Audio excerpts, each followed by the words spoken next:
It should be easy to know my name. I'm Chihocky, and I'm the only female up here. So, well, it's great to be here, Nancy. Thank you. To my friend PFC, I wish you happy birthday. You know who you are. When I think about success, and I thought about this presentation, I wanted to start, first slide please, I wanted to start with, let's define success, because I will tell you something. Every business owner has to have their own definition of success, because if you allow it to be defined by everybody else, I don't think you're going to get there. So here are some things that Webster and others said that success is. It could be the attainment of wealth, fame, or honor, or eminence, a favorable outcome, an achievement of a goal or objective. I also thought about it, well, it also could be tied with maybe a social status. And I got to think about those crazy Kardashian girls. And I thought, man, our world has convinced ourselves that that outfit's successful. But heaven forbid we ever use that as the model for what success is.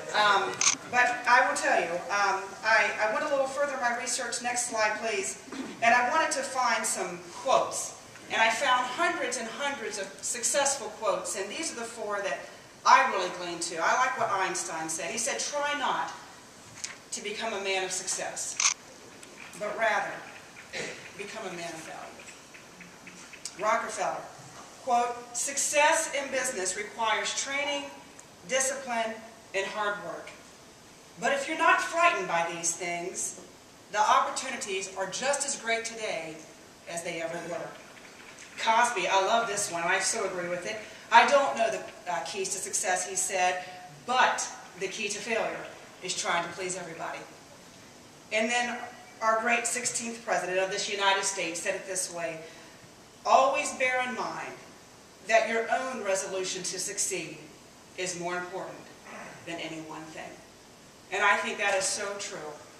And that is definitely what some elements from all of these that I have applied in the nearly 15 years that I have owned Janssen Communications. Next slide, please. I'm a big fan of the Winston Churchill era. I'm no historian by trade, but I love, just if you think about what was going on in that time, it was back in the 1940s. Here you had Nazi Germany had already occupied Poland and France, and you pretty much had Great Britain against all of Europe, and the renowned Prime Minister was asked to speak at his School of Youth.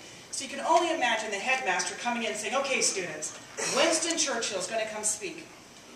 Hold on to every word. We don't know how long he's going to speak, but we're going to give him the platform for as long as he wants.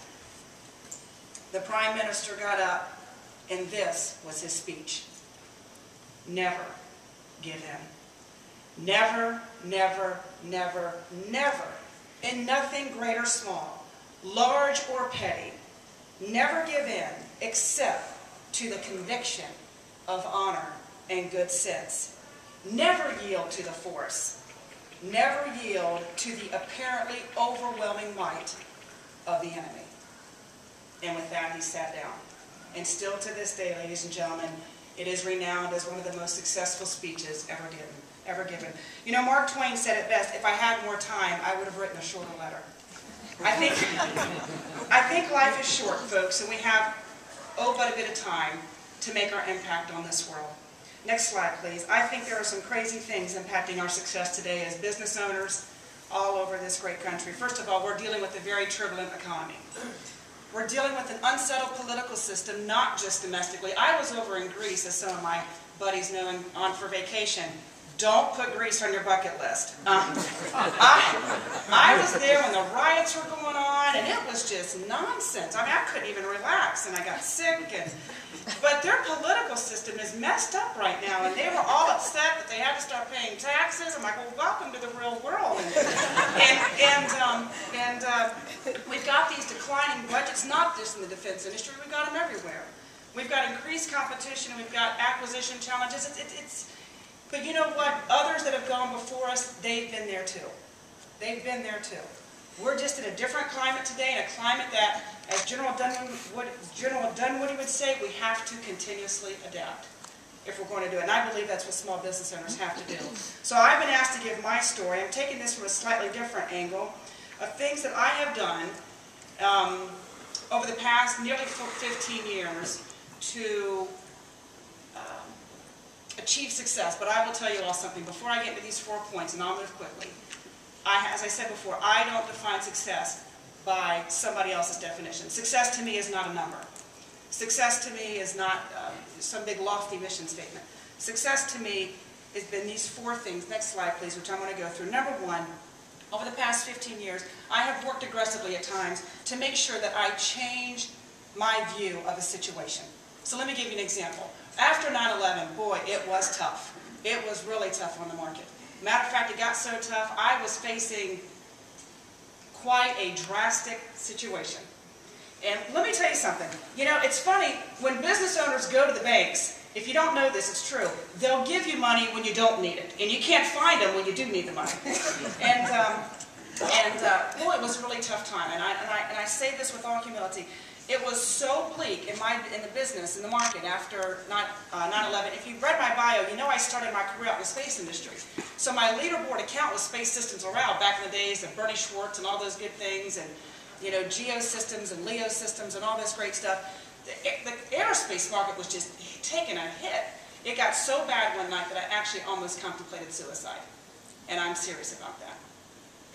I knew some way, somehow we could pull out of this. But let me tell you, it got tough. So this friend asked me to go on a ski trip. Now, I love to ski. I'm thinking, I can barely afford, like, Shoppers Food Warehouse right now, more or less going off on a ski trip. But I dug deep, and I thought, I think I better go. Well, I went out there, and one of my favorite places to ski is out in Salt Lake City. And I'm a good skier, but I'm not an expert skier. So here I am on the lift. And usually, good skiers kind of get off at the blue exit where for the blue the lanes. Not me. I'm going all the way to the top, 10,000 feet. Expert skiers only. Ski at your own risk. Danger, danger. Only me. Take me to the top. I wanted to go to the top, folks, because I wanted to have a different perspective. I got off that lift, and I just looked out for as far as the eye could see. And I said, thank you, Lord, because I needed this. My life was crazy at the time. And you know what? It energized me. It broadened my perspective. I had to get down that mountain, so clearly I took a healthy risk. And I accepted the challenges that were ahead of Jansen. They didn't go away, but we navigated those risks, and we did them well. But you've got to get above your situation sometimes. Your problems won't go away, but find a way to get above the situation and look at things differently. Slide number 2. Another thing I've done is I have always worked to surround myself with wise counsel and a committed team that sells for nothing less than 100%. And I would venture to say 110%. I've got one of those folks here this morning that fits into my wise counsel team. He's been working with me now for about 4 years. He's a retired colonel, and I'll tell you something, Mark is just one of many people that I have put around me who are a little further down the road. I don't always agree with the advice they give me. I don't always like what they have to tell me. But you know what? I believe you got to listen. For me, I have to pray about what I've been exposed to, because I am a woman of faith, and I believe I have to take everything before the Lord, and then I execute out accordingly. But I will tell you something, if you don't put yourself with people who will tell you what you need to hear, you will not be successful. As my clients know, I'm not a yes person. And I don't surround myself with people who will just say, oh yes ma'am, no, tell me what we need to hear. And then let's move out accordingly. And then when it comes to that team, it's taken me 14 and a half years to have the team. I'll take this team, the team I have today, I'll take them to any battlefield. I've never served in the military, but I'll tell you something, a number of our clients are within DOD, and I love the mission of the United States military. Well, let me tell you something, you got, as a service provider and a woman-owned small service provider, and an actively owned and managed woman-owned small business, you got to make sure you got the right team. Someone told me years ago, hire slowly and fire quickly. I can assure you, I have fired quickly.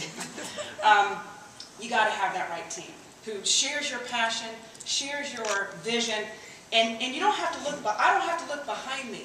I look to my right and I look to my left, and they're right there. Number 3, and I'm almost done. And I've always had Jansen focus in our lane. I believe a lot of mistakes that businesses make is they chase anything that's shiny. They have a tendency to just, and especially small businesses, their appetite can be larger than what their consumption can really take on.